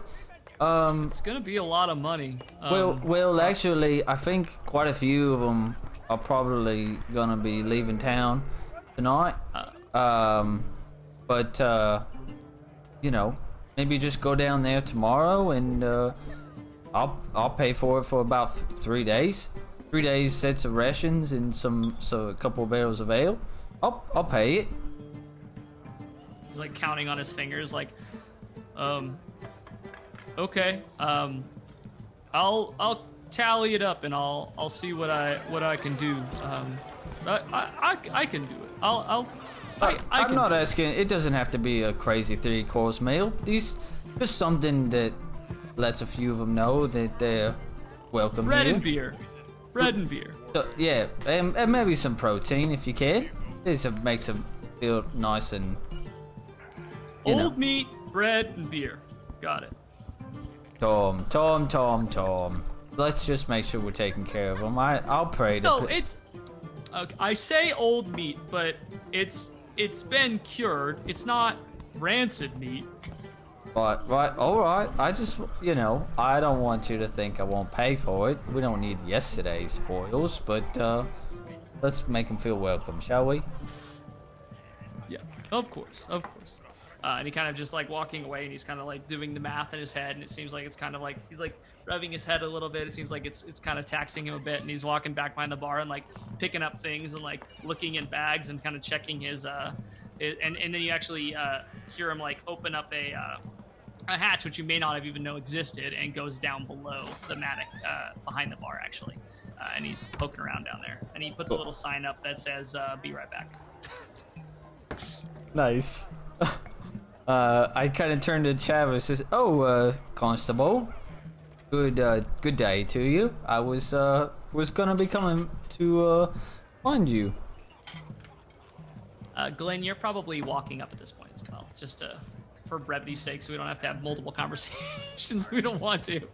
Seeing that Tom's not there, I would just serve myself as well. We would just walk behind the bar, serve himself, come back. Are you making your drink? Oh shit. Yeah, why not? Just to see if I can do it. Okay, so you look up on the shelf and you see that your like normal like kind of daintier glass is up there, and underneath it's sitting on this list of ingredients, and kind of like roughly drawn instructions that are in a very childlike handwriting and also very big and scrawly. So do an investigation check for me to see if you can read it. I'm gonna kill myself. Oh yeah, it's a 1. Oh god. Oh yes. Oh god. Okay, so what I'm gonna have you do then is okay, I need you to do a Constitution saving throw with disadvantage because of the fact that it's literally the worst drink you possibly could have made. God. 4 plus 2, so 6. Okay. You all watch Glenn go behind the bar, just kind of walk back there and start making and mixing all these things together. Nothing's marked, so you're kind of going off just like the cusp, and like the thing you end up mixing essentially is like extremely flammable, almost like gasoline. And when you light this thing up, it just like you watch Glenn just go boom, and like it disappear into a puff of smoke, as like and kind of like the front, and you catch him and see him just like patting his robes off as they've kind of like caught fire slightly, and like your face is kind of singed and blackened. And yeah, what do you do? It's like, perfect, and I like pretend to sip whatever might be left. Yeah, it's literally a third of it is left that didn't burn away. Oh god. It just tastes like burnt tires. Yeah, I don't think I walk back over to the guys, and it's like, see, that tough Tom's been making spend weak this whole time. Needs some burn. Needs to hurt on the outside and the inside. I don't think it's supposed to do that, Glenn. I don't think it does. That's No. It's okay. What were you guys saying earlier? And he just sits down and like tries to just deflect. Well, cleans off himself. Now that you're all here, I was talking to Rangrim earlier about it, but I'm not sure how long I'll be in town. If things don't kind of pick up, they'll probably move me off to somewhere else. So I just wanted to let you know where my next steps are going to be. So in case we run into each other, I know that you travel. Whenever you're not being trying to save this town from collapsing and imploding on itself. But we've heard reports of undead down to the south, near a couple towns. It seems like they've moved from a town called Drifton originally. It seems like things have kind of quieted down there, but there was a lot going on for a very short period of time, and then it seems like it's kind of now there's been the reports of the undead around a place called Amber Falls. I'm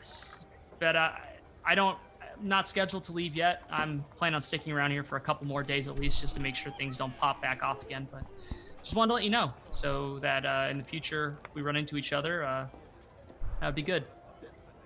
Yep, we'll likely be headed out here for a few days.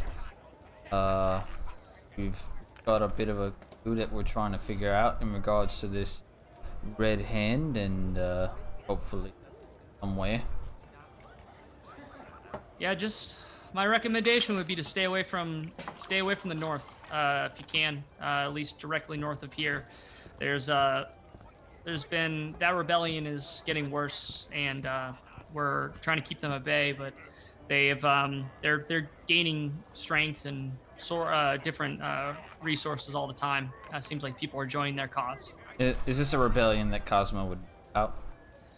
You've heard rumors about it, but you may not know much because it was like a small uprising, and now it seems like it's become a little bit more serious. But I mean, you don't know. You just know that there is something. Right. Okay. Up there. So through Glenn's travels, he probably would have heard about it, though. Yes, Glenn. If you want to roll me a history check, actually, yeah, Glenn would probably be the best one to do this.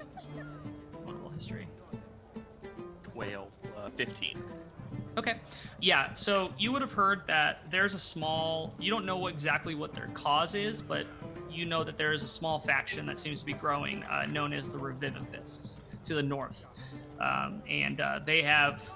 You do know that they stand very much strongly against the seven gods, the new gods. Okay, I would kind of relay that. Yeah, those Revivifists, they're just kind of a bunch of kids a few decades ago, but by now, I mean, kind of grow into that hate. Definitely against the seven. So, Cosmo, we might want to steer clear for the time being. Yeah, they're making some wild claims that are bringing them a lot of friends and people to their cause. But they're absolutely, the Empire stands against them. So we're doing everything we can to kind of quell it, but at the same time not cause bloodshed. And that's kind of where we're at. We're at a standstill. But if they get too much more power behind them, we're probably going to be forced to step in, and it won't be pretty. So just don't get caught in the middle of that. Reckon it's connected to our current Headed Lord problems. What was that? The Tethered Lord. Have you told him about the Tethered Lord? I don't think we told him about that. I thought we did. He just knows about the red hand. He doesn't know anything about that weird coin that Glenn has. He knows about the coin. Does he not? Coin? No. What I coin? mean, What are we talking about? What is... I'm drunk already. I should be going. And Rangram just goes to the bar and pours himself an ale, because I'm assuming Tom still isn't back. Yeah, there's a little... He's just cask noping out of that conversation real quick. I definitely dropped out of voice because I was trying to figure out what I was... Glenn just rubs his face. He's like, I think we might have been, we gave him a nickname. It's the TL, droopy red hands didn't really roll off the tongue, so we gave him a little nickname. You don't like it, we'll drop it. What do you have for this case? What do you call it? We'll go by your name. I've just been calling it the Red Hand, to be honest, but... that's really clever, too. I mean, ours has a little more je ne sais quoi, but we can go there. A little blunt. Yeah, And then Glenn kind of looks up to to a lord. Looks off to Chandril. It's like, that's accomplished soul. It's like kind of comes back. You get the equivalent of a nice. A mental high five. Yeah, that with roll me persuasion with advantage because he trusts you. Cosmo or Glenn? Glenn, you did most of the talking. 21. Oh, I mean that's He kind of just nods and it's an interesting. It's a cool name. It's a cool name. Whoever. Oh, yeah. But it just leaves it at that. He just kind of you see him like take a swig out of like a secret his little secret flask and then just kind of puts it back into his pocket. Well, I think I'm gonna leave you all to it unless you have anything else that you want to talk about. But I originally came over here to kind of drink alone, just to kind of clear my head. But not that it hasn't been great catching up with you, but if you don't mind. Should try out Flaming Lips when you get some. It looks like this. It's usually better than that, I think. That looks like quite an experience. Don't let Glenn make it. Definitely have Tom make it for you. He might be onto something on that one. I don't know. He put on quite a show. I think that's one of those things that I'll experience from afar and just kind of through osmosis. I can smell it from here as well as your burning facial hair. I reckon that's plenty. That took quite some time to grow. 100 years. This is my 100-year beard. just like 2 hairs. Yeah. 1.5 now. Glenn looks over to Cosmo as I'm guessing Rangram is approaching the table again. So, boys, we got some decisions to make. I need to get the hell out of this town. I'm tired of looking at these stupid walls. Let's take care of one of these little bounties. That last clip that he brought up though about zombies sounds pretty damn cool. I haven't sparred with the undead since I was, younger. It would be a fun one to pick up, but what do you guys have in mind? I know, Cosmo, you got business in town. Well, I reckon I don't want to travel too far to the Shadowed Isles. That feels, that's got to be quite a few days' journey. Plus whatever time trouble we may find ourselves in. I'd like to stay closer to place, and we can bounce on over to that other one. I don't remember the name. And East Springs. It was the East Springs. It was in the direction. It was there. It's a direction and object. Right. It was, it's the vacation spot. We'll just we'll get there, we'll take a spa day, and then we'll solve the murder. Or something. You know what? That actually does sound pretty nice. Rangram, you strike me as someone who can use a little TLC right now. Where's your head at? Well, you did say it was disappearances in East Springs, and I'm the one that said the whole time that it was tigers in Whitport. So if we're going there, you're gonna need my investigatorial skills on this matter. That's true. You nailed that one really hard on the head, and that was quite impressive. Right, yep, sure was. I know it's kind of out of the way, but I'll just put it on the table because we're talking about it. But Zagu says that a good portion of the refugees might be headed to Whitport. You think we should pay a quick trip to Cedric on I don't think it's on our way, but we could take the long way and travel alongside them on our way over to East Springs.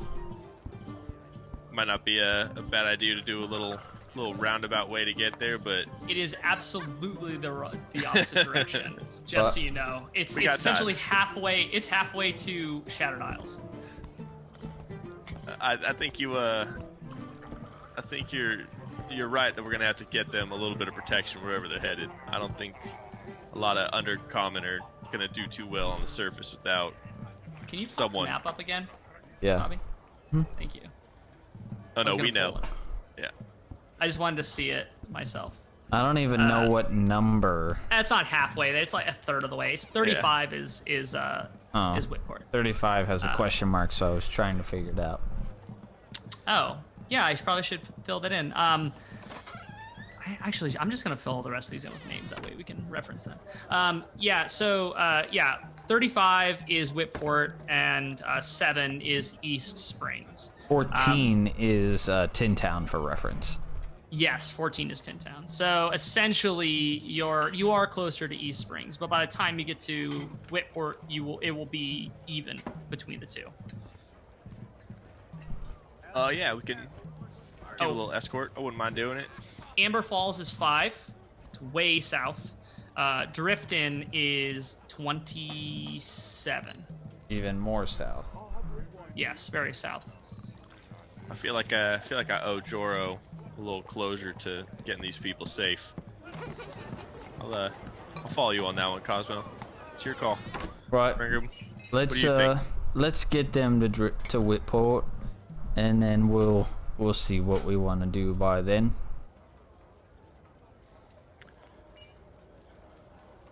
Always a charitable one. And Rangrim, we actually do need to do one quick checkout. Remember that angry little dwarf that Cosmo just turned kind of into... Remember that comedian that came to town about a few months ago? He had the watermelons and the hammer. Cosmo just like... Gallagher? Oh, yeah. You remember that? Yeah, when Cosmo just smashed her head into bits. It was... Like, really? Man. What? Cosmo, like, it was hilarious. I don't remember a thing like that. That cannot be true. You killed her, like, yesterday. Yeah, that wasn't even that long ago, man. We drank a lot. We did drink a lot. Oh, We drank a lot. I don't think he drank that much. You, the comedian thing totally threw me for a loop. Whatever type of underhanded signal you're trying to give is definitely hitting the dirt, and I got nothing. Yeah, like I had with your axe going through it. Rocking a hard place, am I right? Rangrim, Glade, let me tell you something. That is likely the first time I've ever taken life from another dwarf for one, from another being for 2. So let's be kind. Now, Why? And he just goes, it doesn't get any easier. well, it's definitely a large pill to swallow for me. Regardless. You should have seen the dwarfs on the other end. Got bits of her head all over her. Stormed out of town. Friends with her head all over him. Well, now her body's missing, and that is Who a took concern. her body? I don't know. Not her head. Well, her head was attached. Well, hold up. I'll think. What's Yeah, that on? just the I think head's left. I think you still got a piece of her head, and he reaches over to Cosmo's armor and is like, "Oh no, never mind." Guys, regardless of what you saw that day, I did not decapitate her. Oh, you didn't? I thought you just smashed her head in. There was bits everywhere. You smashed her head in, definitely. Like Gallagher, the watermelon.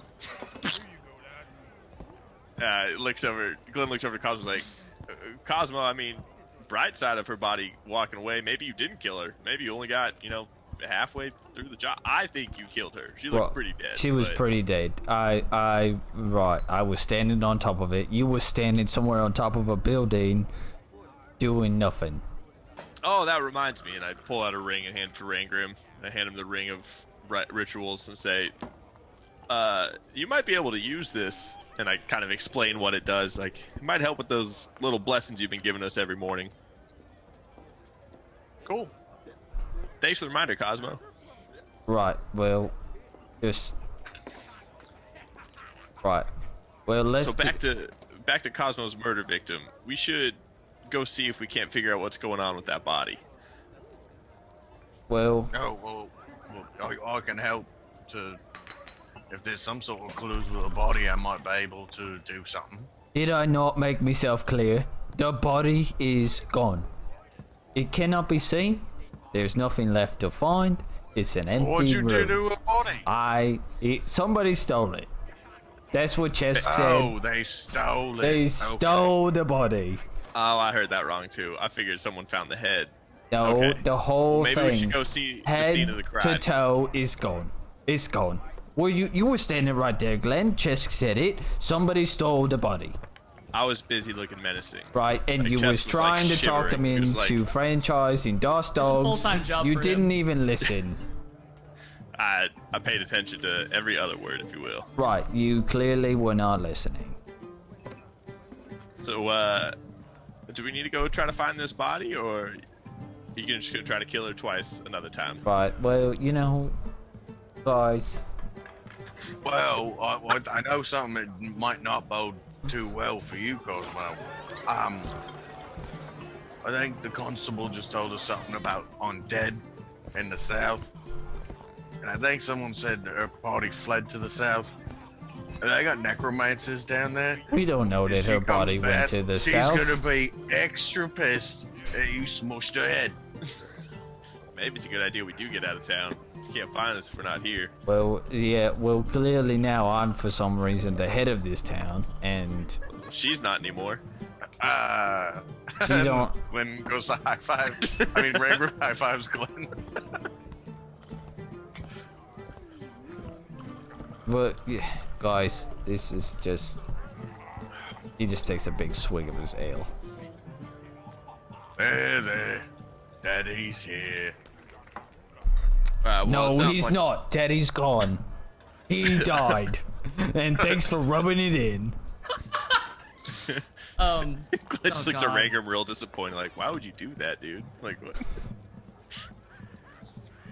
Should I talk about making daughter jokes?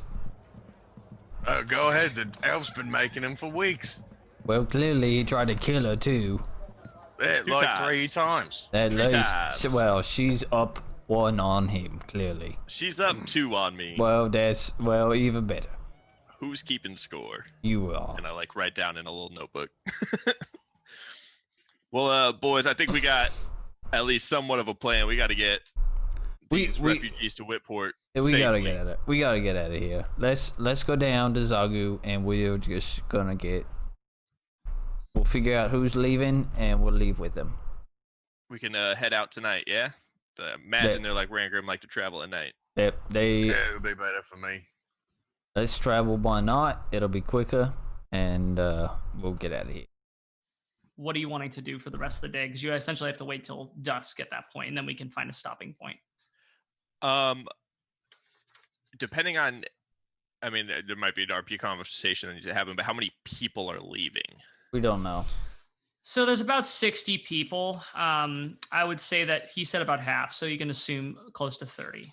And are like the populace of these people leaving? Is it gnomes, elves?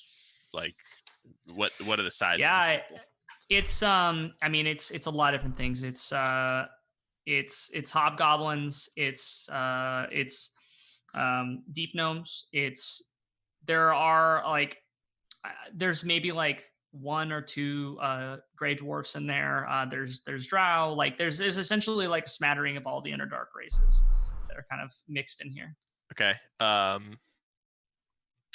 Do I think that the livery would have enough carts to schlep everybody or the sick and the young, like, I don't know, the cart to Underdark ratio, but how many carts do you think the livery has? I'd say the carts generally can carry probably a maximum of 5 to 6 people. So you probably would need to rent. Like 5 carts?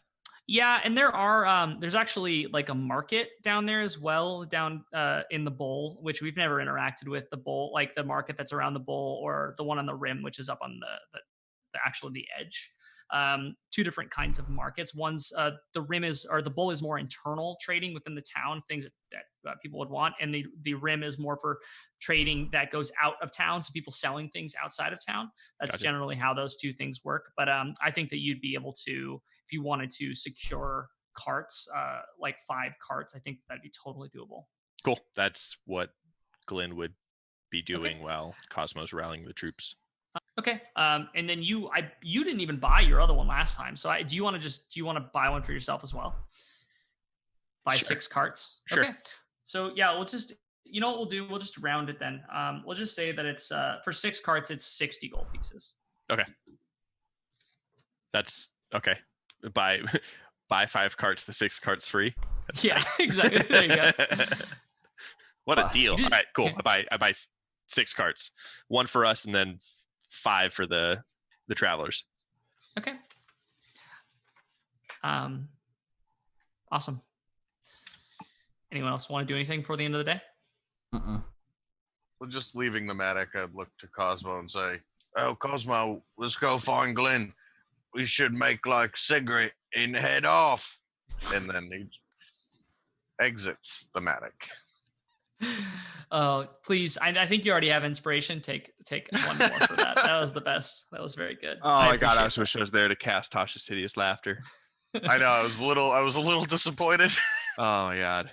God, could you imagine if Tasha's hideous laughter was a form of that? That's almost like a mass suggestion. It's just mass laughter. Just everyone. Mass hysteria. I was trying to think if there's a way I could do that. Oh God, mass suggestion, I believe, would do it. But anyway, awesome. So, okay, so if we're kind of just going to wind down here, essentially, you, Glenn, you're at some point when you're kind of like, how would you be spending towards the end of the day? Like, what would you be doing? Would you head back to Luther's? Like, what would you be doing towards like the end when you're waiting for the sun to go down? I would be, kind of as I'm getting the livery set up. I imagine that kind of contract would take some time to negotiate. I would, take some time to get the saddles ready and make sure the carts are all kind of equipped. And knowing that the guys would be, assuming that the guys would be meeting me at the livery with, 60 or 30 people or whatever it might be, I would be holding the red mask in my hand and like just taking the time to kind of focus on it and kind of like think back on like the fights and like how she's gotten the drop on me. And I'd be like kind of looking around while slowly removing all the red fungus, like a little bit at a time, just like kind of keeping my eyes peeled while I'm just like slowly moving this back to its like previous white sheen. Yeah. So you're not able to change the shape of it, obviously, but you're able to scrape away most of this, and what you end up uncovering is like this, almost this. It's like this white wood. It's like it's clearly wood, but it's this very light colored wood. And so essentially what you almost have now is essentially like bone, like almost in looking, because it's the shape of a skull essentially almost. It's got the 2 eyes and it's got the like the jagged bottom. And so essentially instead of it looking like a kind of and then the carved eye in the top of it is still there, but essentially now it's a lot less pronounced. You're able to kind of pick the red out of that as well. And essentially what you're left with is almost this like skull looking mask that is this like white wood. Okay. And honestly, I don't even think Glenn would look down and see that for quite some time. Like he would literally be focusing, because every single time that she's gotten the drop on him, it's when he thought he was safe. So he is like not taking his eyes off of like the horizon and what's around him, just to like focus on not getting stabbed again. So as you're sitting there and you're just like laser focused, you probably don't feel it at first, but then again, it kind of builds like a crescendo, is that burning in your pocket again. I kind of sit the mask down, pull it out, and kind of like whisper to myself, like, good to hear from you. What are you doing? Where are you? So a vision comes into your head almost immediately, and it's very strong. It's like kind of takes you off guard, because it's like the last time when you just heard from them, it was like very weak. And this vision is like you're seeing from the perspective of someone laying on sideways on a very dirty cobblestone, like stone floor. And it's looking, and you're seeing these like stone wall in the background, and you hear this like shuffling of feet. and you hear this voice that you have not heard before, and you just see their feet shuffling, and their feet are like bone thin. Like it's a silhouette of it, and you just see these tattered like kind of pants or whatever the fuck that's covering it, but it's like shambling walk, and just hear this "Got to find the tattered Lord," and then it just starts like laughing, this like hysterical cackling laugh, looping this "Gotta find the tattered Lord," and then this cackle, and then it just kind of like fades. The vision part of it fades off, and you just are left with this like haunting laughter. That's where we're gonna end the session today. Cobblestone. Damn it. Where the